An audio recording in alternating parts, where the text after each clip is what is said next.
तो दोस्तों अभी मैं आया हुआ हूँ मंदिर में और यहाँ पर हमने एक छोटी बच्चिया जिसका कि हमने किशनपुर क्षेत्र में पाँव का ऑपरेशन कराया था, इसका एक्सीडेंट हुआ था दानीमंगर में, उसको रखा हुआ था और ये स्वस्थ थी। लेकिन कल रात अचानक से इसका गर्दन में सूजन आ गई, जैसे लंपी रोग में आ जा रही थी उसी किस्म की इसकी गर्दन में बहुत अधिक सूजन आ गई थी और उसके बाद ये बच नहीं पाई।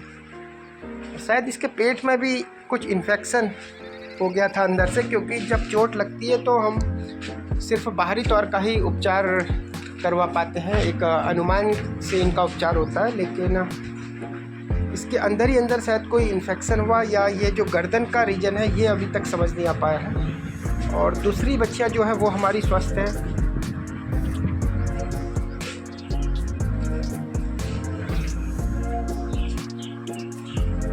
तो अब आज दिन भी मतदान का है और जेसीबी वाले से हमने संपर्क करने की कोशिश करी है, यदि आ जाए तो फिर हम इसको जेसीबी से दबवा देंगे। लेकिन इसके रोग का ये पता नहीं चल पाया कि सूजन किस वजह से इसकी गर्दन में आ गया था और बिल्कुल भी मौका नहीं मिल पाया। हमने डॉक्टरी सलाह के बाद इसको दवा दी थी लेकिन ये बच नहीं पाई। और यह है पिछले शाम की फ़ोटो, जब हम इसके पास पहुँचे तो देखा कि ये बेसुध पड़ी हुई है और इसकी गर्दन में काफ़ी अधिक सूजन हो चुका है। इसकी सूचना हमने तुरंत डॉक्टर महोदया को दी थी और डॉक्टरी सलाह के बाद हमने इसको दवा दी, लेकिन उसका कोई असर नहीं हो पाया और रात में इसने प्राण छोड़ दिए। और ये दूसरी बच्चा जो कि स्वस्थ है, इतना नहीं पड़ी। तो आज हमें जेसीबी फिर से नहीं मिल पाई है और अक्सर इस तरह की समस्या हमारे सामने आ जाती है कि हमें जेसीबी का सहयोग नहीं मिल पाता है। तो आप देख रहे हैं कि अब हमने हाथ से ही खुदाई शुरू कर दी है और मंदिर के जो हमारे पुजारी हैं श्री चंद्र प्रकाश जी, उनका भी हमें सहयोग मिला है और इत्तेफाक से आज विशाल जी भी अपने घर आए हुए हैं, उनको भी हमने फ़ोन कर दिया है, तो कुछ देर बाद वो भी यहाँ पर पहुँच जाएंगे।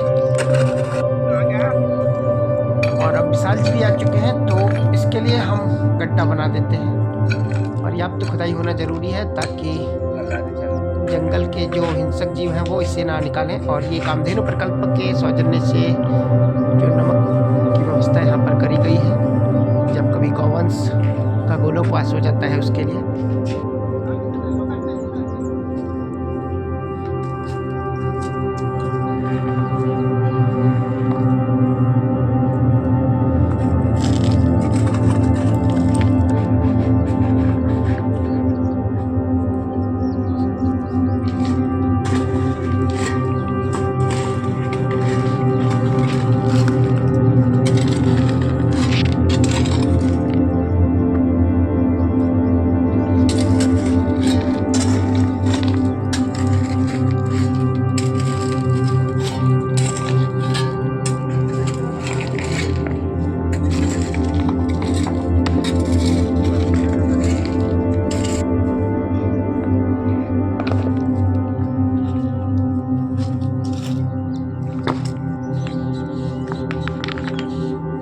और साथियों, जैसे ही हम बच्चिया को दफन करने के कार्य में लगे हुए थे, उसके कुछ देर बाद हमें फ़ोन आ गया है किशनपुर क्षेत्र से कि वहाँ पर भी एक घायल गौवंश पड़ा है।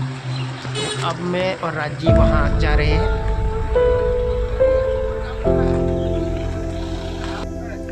साथियों, मैं अभी आया हुआ हूँ दानीमंगर में और यहाँ पर अक्सर एक्सीडेंट होते रहते हैं, तो हमें आज भी सूचना थी कि एक गाय यहाँ पर घायल पड़ी हुई है। और ये देख सकते हैं आप, यहाँ पे शिव का मंदिर है, ये साक्षात भोले हैं। तो जिस गाय की हमें सूचना थी वो गाय शायद 2 दिन पहले से मरी हुई है, ये देखिए आप। और यहाँ पर भी गाय बैठी रहती हैं, ये सब हाँफ रही हैं, इनके लिए पानी की व्यवस्था नहीं है। और एक दूसरी गाय मैं दिखाऊंगा, वो नहर में पड़ी हुई है, वो देखिए, उसको भी किसी ने खा लिया। तो आज मतदान का भी दिन है, लेकिन ऐसे में आज समझ नहीं आ रहा है कि वोट दे किसे। मेरे साथ राज अधिकारी जी भी आए हुए हैं, तो लोगों को भी समझ नहीं आ रहा है कि किस स्थान पर ये हो रहा है। कम से कम इनके लिए पानी की व्यवस्था हो जाती तो शायद ये बच जाते हैं। और ये देखिए यहाँ पर शायद भोज पूजा होती होगी, लेकिन किसी ने उस